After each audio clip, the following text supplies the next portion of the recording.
الحقيقة أنا اخترت في أول حلقة أستاذي ومثلي الأعلى. أستاذي هو أستاذ دكتور محمد إبراهيم عادل، أستاذ التصوير السينمائي معهد السينما رحمة الله عليه، وكان من أشطر الدكاترة اللي بيعلمونا. ومثلي الأعلى هو الدكتور الأستاذ الكبير عبد العزيز فهمي، فنان الضوء، الإنسان اللي أطلق عليه النقاد كلمة فنان الضوء. هو النقاد اللي أطلقوا عليه اللقب ده، هو كان مثلي الأعلى. بقى أنا كنت نفسي في يوم من الأيام إن أنا أبقى زي الراجل مدير التصوير العظيم ده. الأستاذ الكبير عبد العزيز فهمي اتولد سنة 1920 وتوفى سنة 1988 بعد 45 سنة واقف خلف الكاميرا. يعني إنسان حياته كلها مدير تصوير، حياته كلها السينما وحبه للسينما وعشقه وإخلاصه لمهنته دي. وطبعا من اعظم افلامه واهم افلامه فيلم ورا الشمس، فيلم عوض الابن الضال. ان شاء الله هنتكلم عن فيلمين من اللي انا قلتهم، واستنوني في بقيه الحلقه. فيلم ورا الشمس من اعظم برضو الافلام السينمائيه اللي اتعملت في الوقت ده، انتاج واخراج الاستاذ الكبير محمد راضي. يعني عيله راضي اصلا عيله سينمائيه، العظيم الدكتور ماهر راضي هنتكلم عليه، وهنتكلم عليه حلقه كامله باذن الله، لانه من اساتذتي واتشرفت ان انا اتعلمت على ايديه، الاستاذ محمد راضي، استاذ سيد راضي. اما عن الفيلم ده، تاريخ عرضه سنه 78، وكان تاليف الاستاذ حسن محسب، وبطوله ناديه لطفي، رشدي اباظه، شكري سرحان.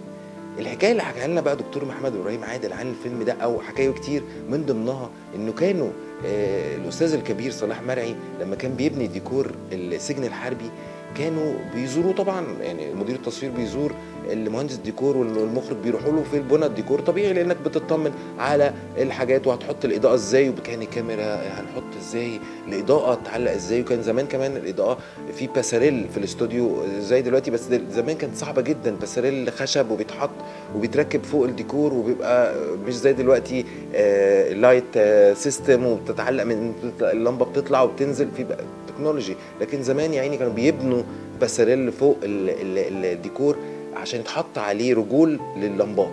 المهم المخرج ومدير التصوير العظيم عبد العزيز فهمي راحوا للاستاذ الكبير صلاح مرعي في الديكور اللي هو السجن الحربي كان بيتبني، عشان ينسقوا مع بعض كل شيء. فالمهم اول يوم ما كانوش مبسوطين، يعني في شيء. طبعا الديكور مبني رائع، صلاح مرعي يعني بنى اعظم افلام واتربى على ايد الاستاذ الكبير شادي عبد السلام، ففي حاجه ناقصه. فمشوا اليوم ده صوروا حاجات تانية، يعني كانوا بيصوروا حاجات تانية لسه الديكور بيتبني. وجم تاني يوم برضو كان الدكتور صلاح مرعي امر رجالته ان هو يدوا زي طبقه فلوت على الجدران اللي هي المعموله دي. فكانت الجدران بتبقى باينه انها جديده موفي.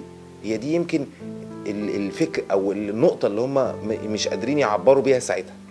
المهم تالت يوم جم، فمن كتر ما هم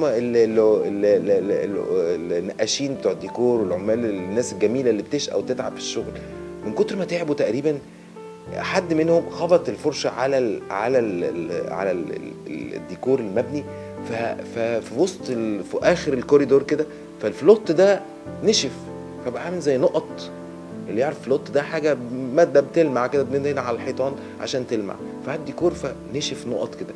فطلع النقط دي بعد اول لما الاستاذ عبد العزيز فهمي والمخرج جم، فبيبصوا بالصدفه يعني في لمبه كانت منوره في اخر الكوريدور، فمديه زي ضوء خل من ورا النقط اللي هي المنشعه، فبقت شكلها زي ما يكون نشعه ميه.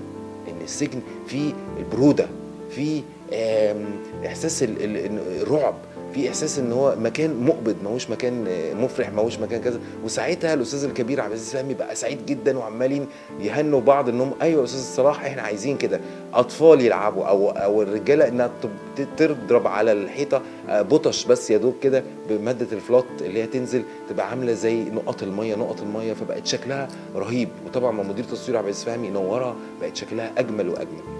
الفكره في ايه؟ انه توصل بالشكل الابداعي، انه عايز اوريكم ان ازاي احنا اتاثرنا وبالكبار، احنا اتاثرنا بيهم ازاي، وهم اثروا فينا ازاي، وهنأثر على الاجيال الجايه ازاي.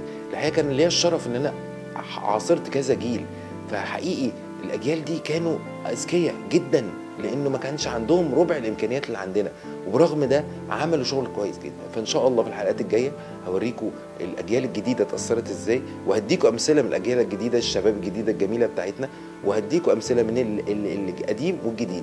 وباذن الله باذن الله ان شاء الله لينا استمرار او تكمله عن الاستاذ الكبير عبد العزيز فهمي والدكتور حكاوي الدكتور ابراهيم عادل، عن فيلم كمان عودة الابن الضال، لان عودة الابن الضال من اعظم الافلام، طبعا اخراج العظيم يوسف شاهين، وكان من اعظم افلام الاستاذ عبد العزيز فهمي، لان الناس دي اشتغلت ابيض واسود وملون والسينما، يعني الموضوع كان شيق وذكي وصعب الى اقصى حد. استنوني.